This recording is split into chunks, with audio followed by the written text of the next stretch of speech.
Today we are going to be checking out the most terrifying cults to ever exist. Narco-Satanists. Adolfo Okay? Constanzo grew up in Miami in the 1960s, raised by a mother who practiced Palo Mayombe, a Cuban religion Yo, bro, those things look absolutely scary. Imagine running into them in the wild. Bro, I'll be absolutely freaking out. that involves animal sacrifice and speaking to the dead.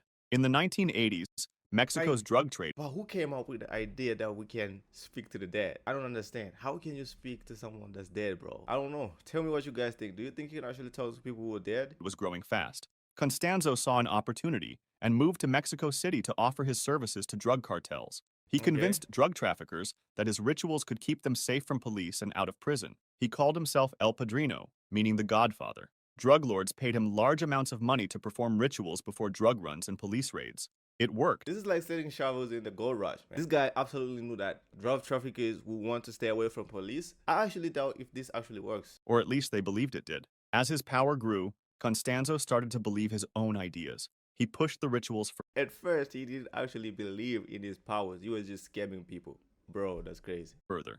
Animal sacrifice was no longer enough. He told What? his followers that freshly killed humans worked better. His inner circle began kidnapping people off the streets of Matamoros. In March Bro. 1989, an American college student named Mark Kilroy disappeared during spring break near the US-Mexico border. Because Kilroy was American, the US government pushed Mexican police to look into it. Police found a ranch outside Matamoros called Rancho Santa Elena. They found 15 bodies buried on the property, all showing signs they had been tortured and ritually killed.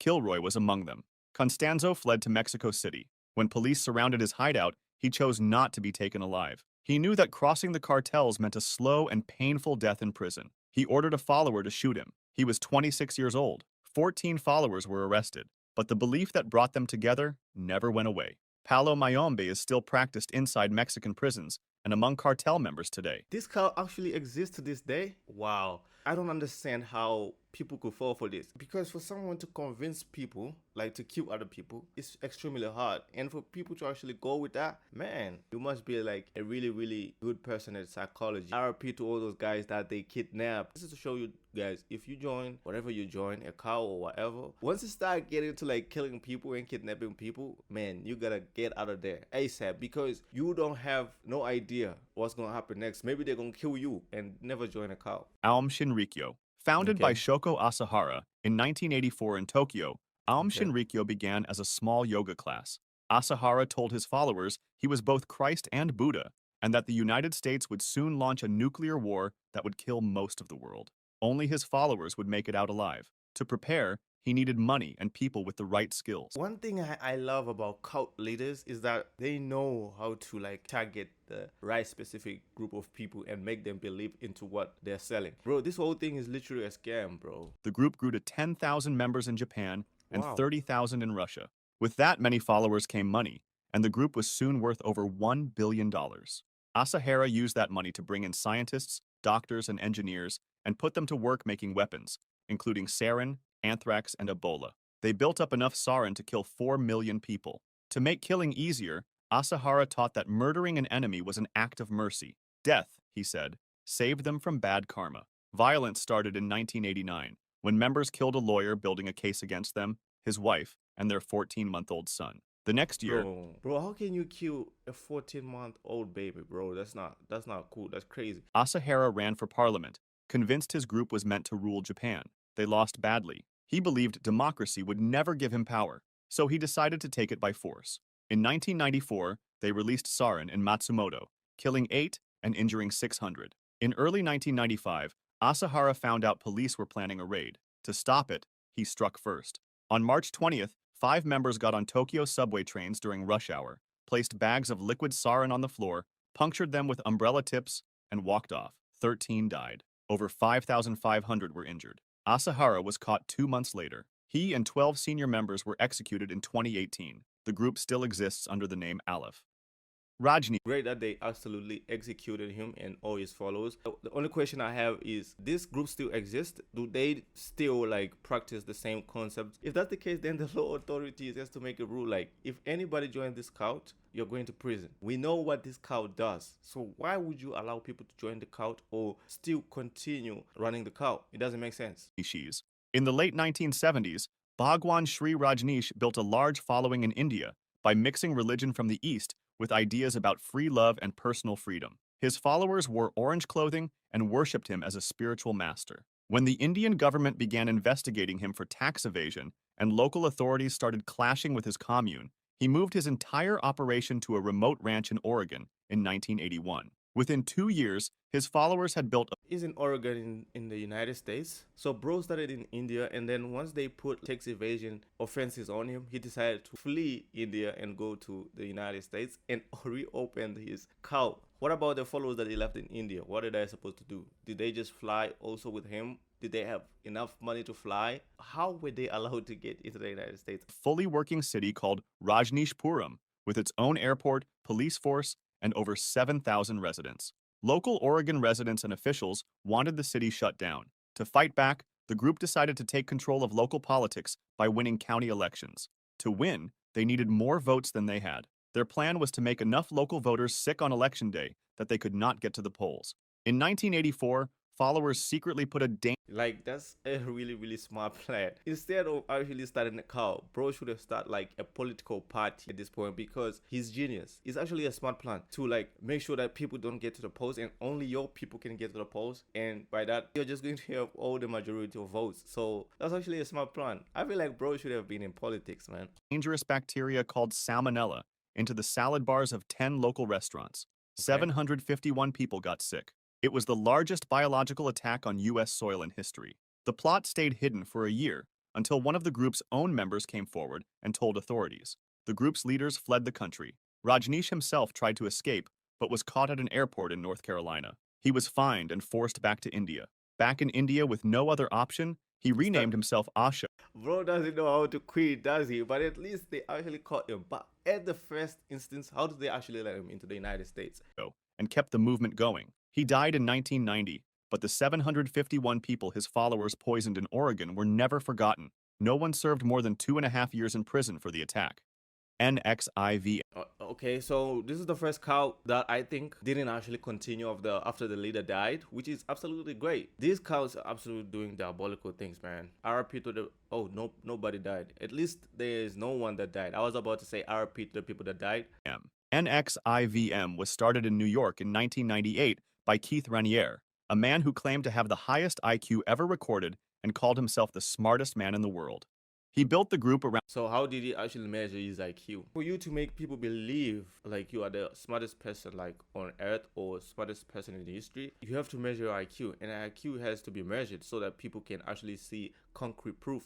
a self-help program that promised to help people become better versions of themselves. He Okay. chose self-help deliberately. It attracted ambitious, successful people, and having Exactly. celebrities and business people involved made it Yeah. harder for outsiders to raise alarms. Thousands joined, including politicians, actors, and business leaders. Hidden inside the group was a secret Like, bro, once you can do that, once you can get influential people into your cult, it's done with. Your job as the like cult leader actually becomes easier because like your disciples or your followers, those the ones that are famous make your job so much easier because they're already famous and they have fans who absolutely trust them, who absolutely would do anything for those celebrities. And if they say like, yo, I'm part of this cult, come and join, people are just going to join, bro. inner circle called DOS.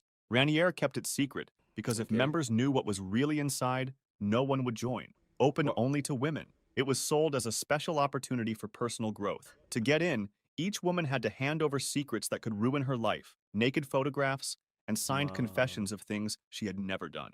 These were kept as a weapon to use against her. Once inside, members were told they had a master and had to follow orders without question. They were put on strict diets, kept from sleeping, and required to be available to Raniere at all times. Several were branded with his initials, using a hot iron to mark them as his property. Each member was also required to recruit new women. Every new recruit brought in more blackmail material, more free labor, and more money. Those who refused faced having their secrets and photographs released. In 2000, Like, bro, at this point, like, bro is just doing this just to get, like, laid. To be honest, he's not helping nobody. That's why he said it's a secret society inside of a secret society. Because he knew, like, if people got to know what he did, they weren't going to join it. 2017, one member secretly contacted the New York Times while under blackmail. The story was published, and others came forward. Raniere was arrested in 2018 and sentenced to 120 years in prison. Many of the 120 years, bro, ain't making it out alive. women he branded carry his initials on their skin for the rest of their lives. Oh, that's actually real? The Manson family. Charles Manson was released from So the Rainier Cloud actually shut down. It didn't continue. Okay, that's great. prison in 1967 after Okay. spending most of his life behind bars. He had no money, no job, and nowhere to go. But he was incredibly good at manipulating people. He moved to San Francisco, where the hippie movement was at its peak, and began gathering followers by preaching free love, communal living, and turning away from normal life. Most of his followers were young women who had run away from home or left their families and were looking for somewhere to belong. Manson used drugs, isolation, and mind games to break down their ability to think clearly. Once they could no longer think for themselves, he told them he was Jesus Christ. They believed This bro is absolutely a manipulative genius, bro. He's actually good at it. You know, I wonder if that's a talent. him. Manson became obsessed with the Beatles' album, The White Album, interpreting specific songs as coded messages, warning of an upcoming race war between black and white Americans. He called his theory Helter Skelter. He believed the war was coming soon, and that his group would hide in the desert until it destroyed everything, then come out and rule what was left. By 1969, the war had not started. Manson decided to trigger it himself. He ordered his followers to break into homes and murder the people inside, leaving clues at the scene to make it look like black people had done it. His plan was that white people would retaliate, sparking the war he had been waiting for. Over 2 nights in August 1969, his followers killed 7 people, including pregnant actress Sharon Tate. Manson was convicted of murder in 1971 and died behind bars in 2017. Several of his followers remained there for decades. Church of the Lamb of God. So the cult no longer exists. At least that's a terrible cult. Sending people to kill people on your behalf so that you can like try and make your prophecy or whatever your prediction come true. That's crazy, bro. That's one thing I hate about these cult leaders. One thing they have in common, they're absolutely psychopaths. Ervil LeBaron grew up in a breakaway Mormon community in Mexico, one of Okay. 13 children in a family that believed in having multiple wives. From an early Okay. age, he believed God had chosen him to lead. When Like I want to know you guys' thoughts on like polygamy or having multiple wives. Are you cool with that? Me personally, I don't want that. You know the stress that comes with it. I don't want it. Like imagine having like 6 wives and like 30 different kids. his brother Joel started a religious group called the Church of the Firstborn in 1955, Ervil Okay. joined expecting to take over. The church said no. Rather than leave, Ervil started his own group in 1972, the Church of the Lamb of God. Leaving would have meant admitting he was wrong. He told everyone he was the one true voice of God and taught that the only way to be forgiven for your sins was to have your blood shed. Under that What? teaching, anyone leading people away from his church deserved to die. His first target was Joel. Ervil ordered his followers to shoot him in 1972. Over the following years, he ordered Isn't Joe his brothers? The things people do, you know, to be, you know, a leader, to be in power. Killing your own brother for sake of becoming a cult leader? Bro, that's crazy. the deaths of leaders of rival groups and anyone who got in his way. Ervil was arrested and sentenced to life in prison in 1980, but prison did Rightfully not so. stop him. His followers believed every word he wrote came from God. From his cell, he wrote the Book of New Covenants, a list of people he wanted dead with instructions to carry out the killings after he was gone. Ervil died God. in 1981. The Okay. last murders on his list happened in 1993, 12 years after he was gone. 4 people were killed in a single day. He never gave the order. He didn't need to. He had already written it down. Heaven's Like, you know, you're really powerful when, like, 12 years after you're gone, people just following your rules. Gate. Heaven's Gate was started in the 1970s by Marshall Applewhite, a patient recovering from a heart attack, and Bonnie Nettles, the nurse who treated him. The two became convinced they had been sent to Earth on a mission from God. They taught that the human body was a trap, and that the only way to reach a higher world was to give up everything connected to it. That belief drove members to leave their families, hand over their possessions, and cut all contact with the outside world. Some went further. Several male members, including Applewhite himself, chose to be castrated as the ultimate proof that they were ready to leave their human nature behind. When Nettles died of cancer in 1985, it could have destroyed the group. Instead, Applewhite told members that her soul had already moved on to the next level, proving the teaching was real. Her death made the remaining members more devoted. For years, Applewhite told followers a sign would come to show them it was time. In 1997, scientists noticed the Hale-Bopp comet passing close to Earth. Applewhite said a spaceship was hiding behind it, waiting to take them. The only way to board it was to leave their bodies behind.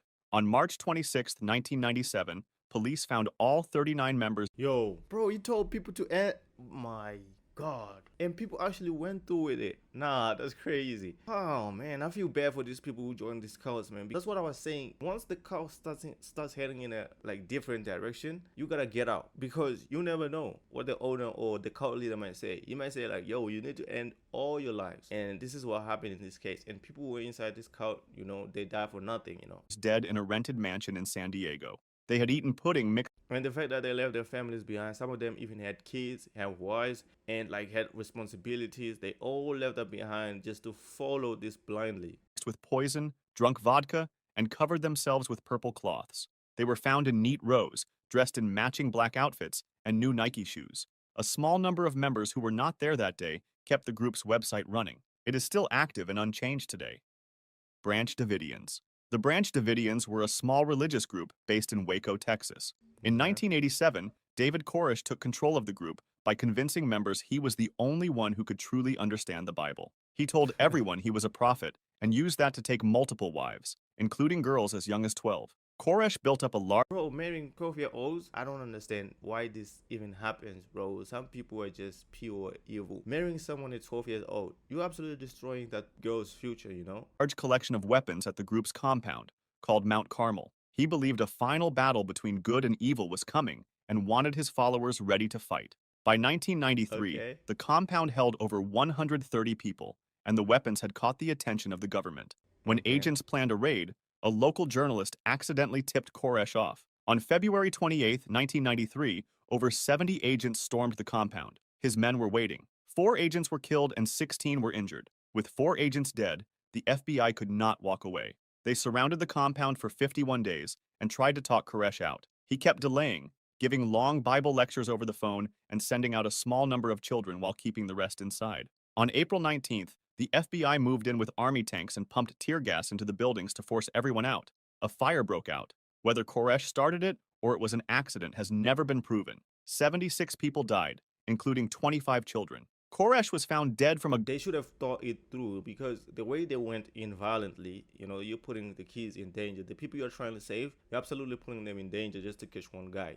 They should have been more smart with it, a little bit more smoother with it. That's what I think in my own opinion. Now, 25 children died. At the end of the day, they started the cult, but RIP to all the children that died. Gunshot to the head. Timothy McVeigh watched the siege on television. He believed the government had murdered innocent people. 2 years later, he bombed a federal building in Oklahoma City, killing 168 people. People's Temple. In 19... Like the guy that bombed the Oklahoma City, whatever, was he actually part of the cult, or was he just someone who actually felt the FBI did something wrong and he gotta like take revenge for the people that they like killed? 1955, Jim Jones started a church in Indianapolis built on 2 ideas: that all races were equal and that wealth should be shared equally. The message attracted thousands of followers. Yeah, out of all the cults that would make most people join, putting discrimination away and bringing people from all races. That's how you grow like a big cult. The cherry on top, wealth has to be shared equally. It also made him powerful friends in politics. Behind that image, Jones was already abusing members and stealing money. His connections kept investigators away. When journalists started digging, Jones moved around 1,000 members to a compound in Guyana in 1977, which he called Jonestown. He told them it was a place where they could live freely under his rules, away from the government. What they found was the opposite. Members worked long days in the heat, had their passports taken, and were drugged to stay in line. Jones told his followers the outside world was coming to destroy them. To prepare, he held late-night drills called White Nights, where members rehearsed drinking poison. In November 1978, U.S. So they were just drinking poison, preparing for what? Like when like people come to save them, they drink poison and they die? What was the point of all this? I'm not absolutely catching the drift here because it doesn't make sense. Is he doing it because he doesn't want to die alone? Congressman Leo Ryan flew to Jonestown to look into abuse claims. When members tried to leave with him, Jones ordered his guards to follow them to the airstrip and open fire. Ryan and 4 others were killed. Jones knew that killing a U.S. congressman would bring authorities straight to Jonestown. With no way out, he ordered everyone to drink a fruit punch mixed with cyanide. Children were poisoned first. Guards surrounded the crowd to stop anyone from running. Those who refused were injected. 918 people died that day, including 900 people died? Bro, that's crazy, gang. 304 children. Jones was found dead from a gunshot to the head. It was the deadliest 304 innocent children died, man. RIP.